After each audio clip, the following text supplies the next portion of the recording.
Hola queridos estudiantes, nosotros vamos a dar los siguientes pedagogos dentro de la asignatura. Este grupo está conformado por Mónica Carrillo, Mayuri Gómez, Franklin Illescas, Erwin Lapo y mi persona, Yarel Guñaguazo. Hoy voy a presentar sobre el representante Ricardo Nassif. Ricardo Nassif nació en la provincia de San Luis el 28 de mayo de 1924 y falleció el 30 de noviembre de 1984, a los 60 años. Estudió en la Facultad de Humanidades y Ciencias de la Educación de la Universidad Nacional de La Plata, graduándose como profesor en Filosofía y Ciencias de la Educación. Se desempeñó como docente en la Universidad Nacional de Tucumán, ocupando la cátedra de Pedagogía, y en la Universidad Nacional de La Plata, donde ejerció en las cátedras de Pedagogía y Filosofía de la Educación.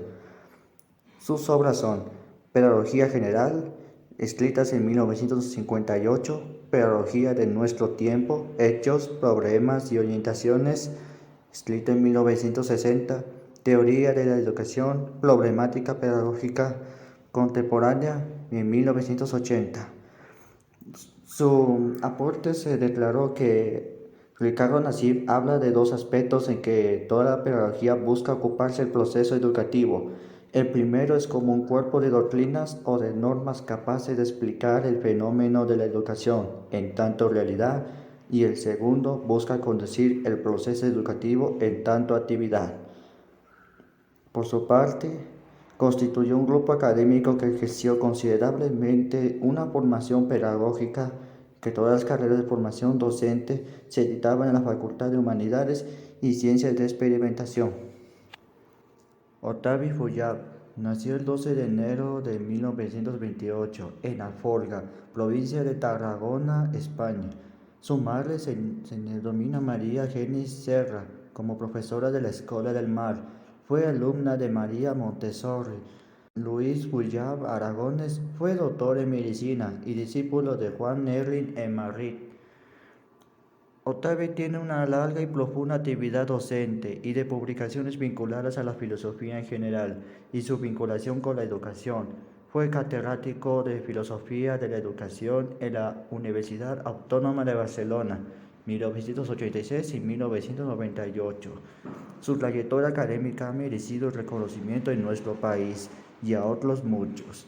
Ha sido nombrado doctor honoris causa por las universidades Ramón Llull Barcelona, Educadores Chile y Valle de México. Sus obras son La moral atea, Albert Camus, en 1963, Marx y la religión, en 1974, Filosofía de la educación, en 1992, y La política de la educación, en 1994. ¿Cuál fue el aporte de Octavio Fuyab? Sostiene que la filosofía de la educación es un saber globalizador, comprensivo y crítico de los procesos educacionales, que facilita presupuestos antropológicos, epistemológicos y axiológicos. Por otra parte, es una forma particular de la cultura. En el seno de la cultura, la filosofía le gusta averiguar los fundamentos o presupuestos encima de lo que es y desde los cuales se vive, por lo tanto se piensa. El ser humano se enfrenta en el mundo de dos maneras principales: uno, conociéndole, y dos, actuando y sobre él. El primer caso elabora enunciados de realidad y el segundo produce juicios de valor. Soy Mayuri Gómez y voy a hablar sobre Luis Arturo Lemos. Luis Arturo Lemos nació en Alta Verapaz, Guatemala, en 1920 y murió en 1997. Sus padres fueron Eduardo Lemos Dimas y María Cecilia. Lemos estudió en el Colegio de Tactic, Alta Verapaz, y sus estudios universitarios cursó en la Universidad de La Serena, teniendo gran influencia en la formación de docentes y pedagogos, al ser de los primeros guatemaltecos que profundizaron en métodos y procedimientos educativos. Para Lemos, la educación es un hecho importante en la cual el individuo logra modificar su conducta mediante estímulos que se traducen en nuevas formas de entenderse a sí mismo y a su entorno. Sus obras fueron: en 1971 escribió Evaluación del rendimiento escolar y en 1975 escribió Administración, Dirección y Supervisión de Escuelas.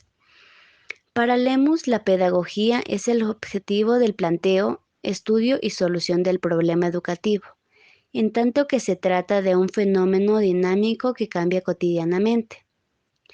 Lemus señala que la pedagogía es el estudio intencionado, sistemático y científico de la educación. Se define como la ciencia de la educación, es decir, que la disciplina que tiene por objeto el planteo, estudio y solución de problema educativo. Soy Mónica Carrillo y les hablaré de Jean Piaget, epistemólogo, psicólogo y biólogo suizo. Nació el 9 de agosto de 1896 en Neuchâtel, Suiza. Hijo mayor de suizo Arthur Piaget, profesor de literatura medieval, y de Rebecca Jackson, francesa. Escribió y publicó su primer trabajo científico cuando tenía solo 10 años. Cursó estudios en la Universidad de Neuchâtel, donde obtuvo su doctorado en biología. Posteriormente se interesa por la psicología, en la que desarrolló sus investigaciones primero en Zúrich y después en la Sorbona, París, donde inició estudios sobre el desarrollo de las capacidades cognitivas.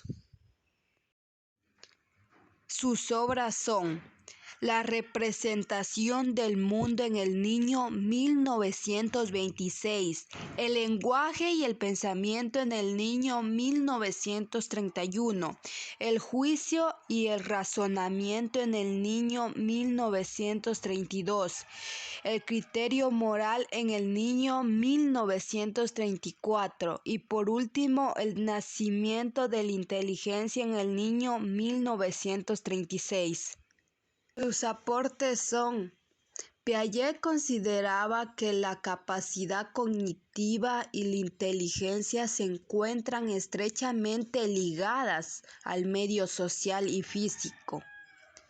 Los dos procesos que caracterizan la evolución y adaptación del psiquismo humano son la asimilación y la acomodación. Piaget propuso 4 etapas de desarrollo infantil. Primero, está la etapa sensorial motora, que va desde los 0 meses hasta los 2 años. El niño utiliza los sentidos y las actitudes motoras para entender el mundo. No hay pensamiento conceptual o reflexivo. Un objeto es conocido en términos de lo que el niño puede hacerle. Segundo, periodo preoperacional, de 2 a 6 años. El niño utiliza el pensamiento simbólico, que influye el lenguaje para entender el mundo. A veces el pensamiento del niño es egocéntrico, que hace que el niño entienda el mundo desde una perspectiva única. Tercero, periodo de operaciones concretas, va desde los 7 a los 12 años. El niño entiende y aplica operaciones lógicas o principios para ayudar a interpretar las experiencias objetivas y relacionalmente en lugar de intuitivamente. Y por último tenemos el periodo de operaciones formales, que va desde los 12 años adelante. El adolescente o adulto es capaz de pensar sobre las abstracciones y conceptos hipotéticos, y es capaz de especular mentalmente sobre lo real y lo imposible. Paulo Freire. Paulo Reglus Neves Freire nació en el año de 1921 en Recife, capital del estado brasileño de Pernambuco, una de las partes más pobres de este extenso país latinoamericano. Aunque criado en una familia de clase media, Freire se interesó muy pronto por la educación de las poblaciones pobres de su región. A lo largo de los años de los 70, colabora como asesor en programas de alfabetización que llevan a cabo diversos países africanos.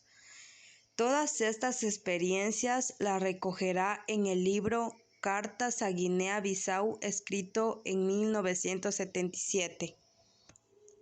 Obtiene el título de doctor en Filosofía de la Educación, da clases en la universidad, participa en la fundación del Movimiento de Cultura Popular y crean los círculos de cultura.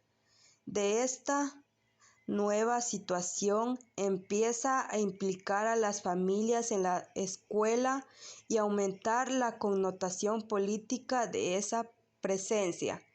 Muere en Brasil en 1997 a los 76 años de edad.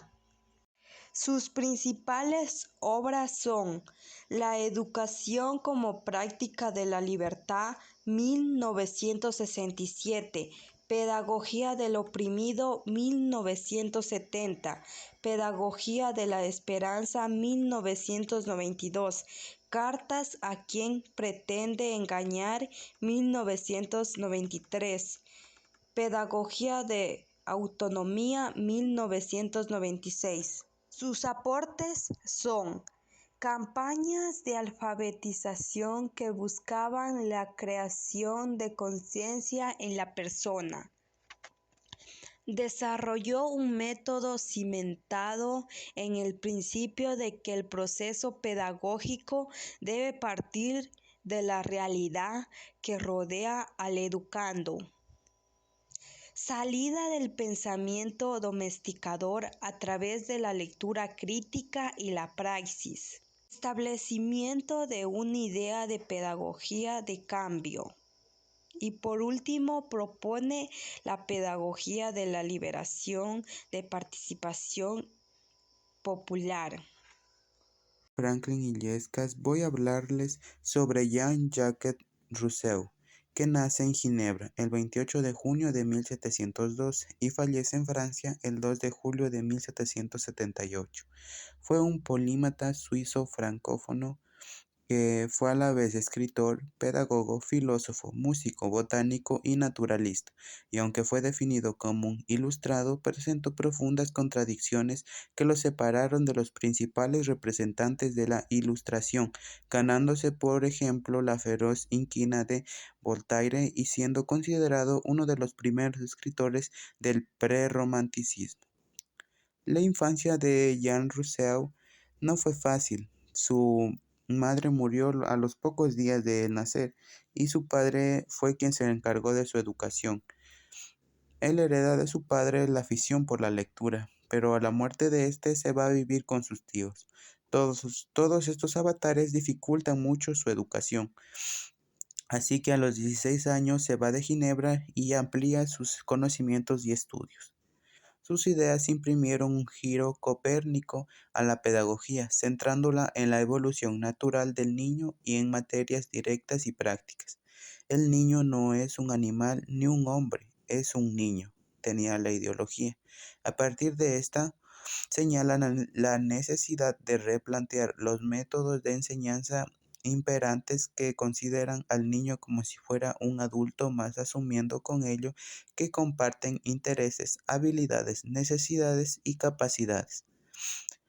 Rousseau también pensaba que el hombre es bueno por naturaleza, pero que actúa mal forzado por la sociedad que le corrompe. Da primicia al sentimiento natural, no a la razón ilustrada, y ese será el ser del romanticismo. A continuación, las obras principales de este filósofo pedagogo. Primero, La Nueva Eloísa, de 1761. El contrato social de 1762. Emilio o de la educación 1762. Ensayo sobre el origen de las lenguas 1781. Confesiones 1782. Ensoñaciones de un paseante solitario 1782. La botánica de 1802. Ovide de Clory. Este nace el 23 de julio de 1871 en Rennes y fallece en 1932 en Bélgica. Fue un pedagogo, psicólogo, médico y docente belga. Se educó en un medio abierto y con la influencia de una sensibilidad por la búsqueda científica. Gracias a su padre, se diplomó en medicina en la Facultad de Medicina de Bruselas en el año de 1897 y viajó a Berlín y a París, donde continuó estudios de neurología y psiquiatría. Los amargos recuerdos de su paso por la escuela primaria dejaron una profunda huella en el ánimo de Clory, lo que dio origen a que se interesara profundamente por la educación de la infancia de manera integral. Cuando volvió a Bélgica, se dedicó a la reeducación de niños con retraso mental. En 1907 creó la famosa Escuela para la Vida mediante la Vida, donde aplicó los métodos y materiales que él había experimentado con niños de inteligencia normal. La escuela de Clory, como se le conoce corrientemente desde su fundación, tuvo un gran prestigio, siendo una de las escuelas en Europa con mayor renombre. Su propuesta pedagógica se basaba en el respeto por el niño y a su personalidad, con el objetivo de preparar a los niños para vivir en libertad. Se opuso a la disciplina rígida, apostando por crear un ambiente motivador, basándose en la globalización, la observación de la naturaleza y la escuela activa. A continuación, algunas obras de este famoso pedagogo. La primera, las medidas de la inteligencia del niño. Hechos de psicología individual y la psicología experimental de 1908. El tratamiento y educación de los niños deficientes de 1915. Función de globalización, 1923. La libertad de la educación, en 1925. La evolución de la eficiencia, 1927. La práctica de los test de inteligencia de 1828. Y problemas de psicología pedagógica, actualidades pedagógicas de 1929. Soy Eswin Lapo y hoy les voy a hablar sobre Lev Vygotsky. Nació el 17 de noviembre de 1896 en Ochoa, Bielorrusia, una ciudad ubicada en la región occidental del antiguo Imperio Ruso. Asistió a la Universidad Estatal de Moscú, donde se graduó como licenciado en Derecho en 1917. Sin embargo, estudió una variedad de asignaturas mientras asistió a la universidad, incluyendo la sociología, lingüística, psicología y la filosofía. También fue un psicólogo pionero ruso, más conocido por su teoría sociocultural de desarrollo cognitivo. Defendió la idea que la interacción social juega un papel crítico en el aprendizaje infantil. A través de la interacción social de los niños atraviesan un proceso continuo de aprendizaje. Vygotsky observó cómo la cultura influye profundamente en este proceso. La intimación, el aprendizaje guiado y el aprendizaje colaborativo desempeñan un papel crítico en su teoría. Y también fue uno de los más destacados investigadores de la psicología del desarrollo. También las obras más importantes de Lev Vygotsky fueron el pensamiento y lenguaje, la psicología del arte, el desarrollo de los procesos psicológicos superiores y el arte y la imaginación en la infancia. Y también su principal aporte fue reconocer la complejidad del problema y plantear que por ello se impone la necesidad de plantear el problema del propio análisis antes de analizar el problema. Y también fueron las aportaciones notables para la educación. Son las premisas de los objetos de la cultura como expresión de la sociedad.